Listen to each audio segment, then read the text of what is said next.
Dini Qurumlarla İşlə Dövlət Komitəsi artıq 2 ildir ki, regionlarda silsilə konferanslar keçirir. Bugünkü regional konferansımız da Quba şəhərindədir.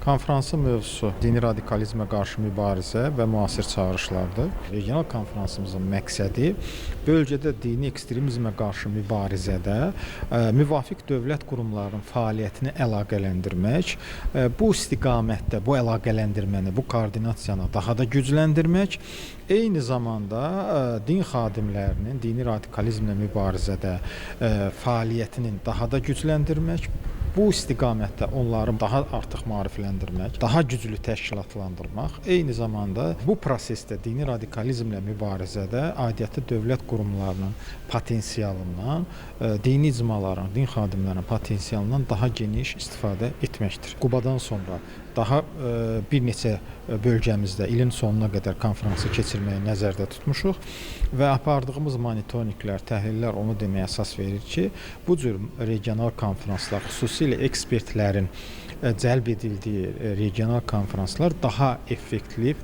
nəticələr verir.